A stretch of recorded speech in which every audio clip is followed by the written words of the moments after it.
अस्सलाम वालेकुम, मुअज़्ज़ज़ हाज़रीन, respected administrator, respected counsellor और मेरी कोलीग, आज हम सब 72वां यौम जमहूरिया मनाने के लिए अपने स्कूल में हाजिर हुए हैं। जैसे कि हम सब जानते हैं कि 26 जनवरी का दिन हिंदुस्तान की तारीख में बड़ी अहमियत का हामिल है। इसी दिन हमें आज़ादी की जद्दोजहद में पूर्ण स्वराज, कंप्लीट इंडिपेंडेंस हासिल हुआ। ब्रितानवी हुकूमत से 15 अगस्त 1947 को आज़ादी हासिल करने के बाद हमारे भारत को अपना आइन बनाने में 2.5 साल का वक्त लग गया और 26 जनवरी 1950 को हमने अपना दस्तूर नाफिज करने में कामयाबी हासिल कर ली। इससे पहले तक ब्रितानवी हुकूमत के ज़रिए बनाए गए government of India act of 1935 के तहत ही अमल होता रहा।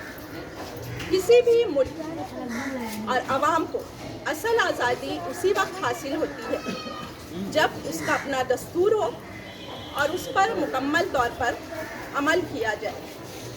यूँ तो नवंबर 1949 में ही हमारा दस्तूर मुकम्मल हो चुका था, लेकिन 26 जनवरी को इस पर अमल करने की वजह ये थी कि 1929 में 26 जनवरी को ही हमारे भारत के रहनुमाओं ने पंडित नेहरू की क़यादत में ब्रितानवी साम्राज्य की ताकत को ललकारते हुए पूर्ण स्वराज, कंप्लीट इंडिपेंडेंस मनाया था।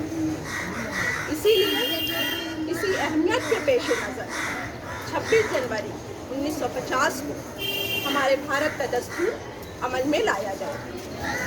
डॉक्टर भीमराव अंबेडकर की रहनुमाई में बिला इम्तियाज़ हर फ़िरका और हर ज़ात के नुमाइंदों ने शामिल होकर सारे जहां से अच्छा हिंदुस्तान बनाने के लिए दस्तूर बनाने का काम शुरू किया। दस्तूर पर अमल करने वाले दुनिया के बेशतर ममालिक फ्रांस, अमेरिका और ब्रिटानिया के रिटन एंड अनरिटन कॉन्स्टिट्यूशन को गहराई से पढ़ा गया। उसके बेहतरीन दस्तूर को पसंद करते हुए अपने दस्तूर में शामिल किया गया और इस तरह भारत का दस्तूर तहरीर किया गया। इसी दस्तूर ने हमें फंडामेंटल राइट्स दिया, औरतों को मखसूस इख्तियारात दिए गए, उनकी तरक्की और फलाह के लिए कई आर्टिकल रखे गए। आर्टिकल 14 के तहत इक्वलिटी, आर्टिकल 15 के तहत नो डिस्क्रिमिनेशन, आर्टिकल 16 के तहत equality of opportunity, article 39D और 42 के तहत equal pay for equal work का हक दिया गया। आज भारत में 27.2% औरतें काम कर रही हैं। पार्लियामेंट में 14.5% औरतों को नुमाइंदगी हासिल है। ये इसी दस्तूर की खुसूसियात में से एक है।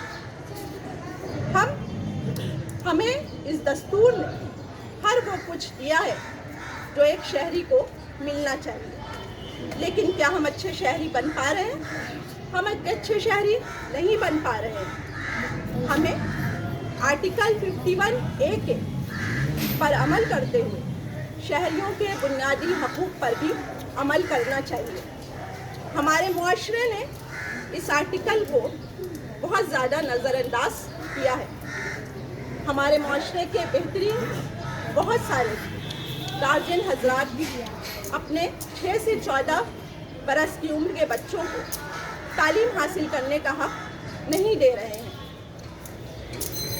तालीम से आरास्ता कराने के लिए मुख्तलिफ हुकूमत की तरफ से नुमाइंदगी भी मिल रही है। कोविड-19 के सबब मार्च 2020 में शुरू होने वाले लॉकडाउन के सबब स्कूल में हाजिर होकर पढ़ाई का सिलसिला ख़त्म कर दिया गया और ऑनलाइन क्लास का सिलसिला जारी किया गया, लेकिन गिने चुने गार्जियन ही अपने बच्चों को ऑनलाइन तालीम जारी रखने की सहूलत फराहम कर रहे हैं। ये मेरा ज़ाती सर्वे है कि बाज़ गार्जियन हजरात सहूलत ना होने का बहाना पेश कर रहे हैं, बाज़ ने अपने बच्चों को आबाई वतन भेज दिया है और बाज़ हुकूमत के रहमो करम का इंतज़ार कर रहे हैं। मुझे सर सैयद अहमद खान का वो कॉल याद आता है कि अपनी मदद आप करना चाहिए। उस कौम की हालत कभी नहीं बदली जिसने खुद को दूसरों के रहमो करम पर छोड़ दिया। तो आज के दिन की अहमियत को जानते हुए आए हम ये कसम खाएं कि हम अपने बुनियादी हकूक़ को पहचानेंगे, एक अच्छे शहरी बनेंगे और अब दस्तूर को अपनी ज़िंदगी में शामिल करके उस पर अमल भी करेंगे। तो इसी वादे के साथ हम सब एक साथ preamble of the Indian constitution को बुलंद आवाज़ के साथ पढ़ते हैं। हम भारत के अवाम मतानत और संजीदगी से ये अज़्म करते हैं कि भारत को एक sovereign, socialist, secular, democratic Republic बनाएं और इसे इसके तमाम शहरियों के लिए हासिल करें।